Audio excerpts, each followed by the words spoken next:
안녕하세요. 요즘에는 마음을 먹고 책을 읽다가도 TV를 보다가도 일을 하다가도 우리는 카톡 소리를 듣는데요. 겨우 집중하게 된 순간 집중력이 산산이 흩어지면서 카톡을 보다가 우리는 다시 스마트폰의 강활한 세계 속으로 빨려 들어가게 됩니다. SNS와 각종 전자장비에 노출된 현대인이 집중력을 유지하기란 여간해선 힘들 것 같은데요. 사회적으로 성공한 여러 현인이 집중력이 성공의 비밀이라고 누차 강조하고 있고, 도둑맞은 집중력 같은 책이 베스트셀러에 올라가는 건 어찌 보면 당연한 것 같습니다. 오랜 시간 집중력을 유지하는 건 현대인에게 무척이나 어려운 일인 것 같습니다. 최근 집중력 연구자들의 보고서를 보게 되면 사람들이 집중력을 잃게 된 것은 과학기술, 특히 디지털 기술의 발달과 관계, 모바일 등 개인 미디어의 발달은 대다수 시민들에게서 독서 능력과 대화의 능력을 앗아가고 있다고 말하고 있습니다. 너무나 분주해져서 정신없이 산다는 사람들을 이제는 흔히 볼 수 있고, 복잡한 계산을 대신하게 하고, 그것도 사람 스스로가 할 때보다 몇십 몇백 배나 더 빠르고 강하게 대신하는 기술을 발전시킨 결과 인간은 본래 가진 능력마저도 잃어버리는 지경에 이르고 있는 것 같다고 말합니다. 그림이나 문학, 음악의 작곡이나 연주를 이미 로봇이나 인공지능들이 척척 해내고 있고, 그럴수록 인간은 무력감에 빠져들 것입니다. 앞으로 건강진단이나 처방, 택배 배송 같은 일들을 인공지능에게 맡기는 시대가 오지 않을까요?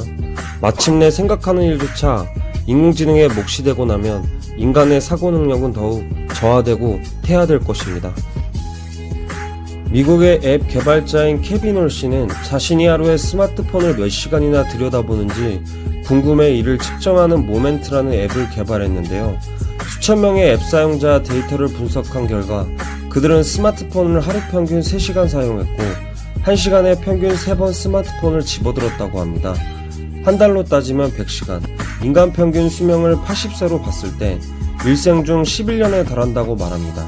이런 탓에 인간의 집중력 지속시간은 날이 갈수록 낮아지고 있고, 마이크로소프트에 따르면 2000년 12초였던 인간의 평균 집중력의 지속시간은 2013년 8초로 줄었다고 합니다.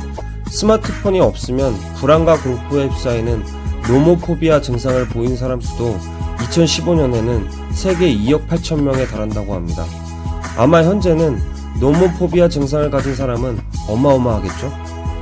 또 다른 예로 시험장에서 핸드폰을 끈 학생들과 중간에 문자 메시지를 확인하도록 허용된 학생들이 함께 시험을 치르게 한 결과 두 그룹 사이의 평균 점수가 20%나 차이가 났다고 합니다. 같은 방식으로 진행된 다른 실험에서는 문자를 받은 학생들의 점수가 30%까지도 낮아졌다고 하는데요. 스마트폰을 사용하는 사람들이 일상적으로 20%에서 30%까지 자기 능력을 잃고 있는 셈이라고 유한 하리는 판단한다고 하는데요.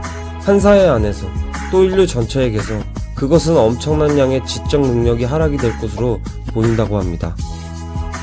이미 몸에 밴 나쁜 습관을 바꾸는 것보다 애초에 그런 중독에 걸리지 않도록 어릴 때부터 예방하는 것이 나을 것 같은데요.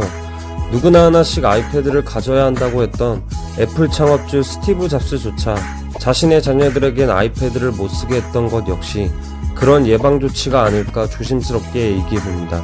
어떤 행위를 금지하기보단 스스로 건전한 습관을 키우도록 하는 방안이야말로 행위 중독을 막는 주된 해결책이 될 수 있을 것 같습니다.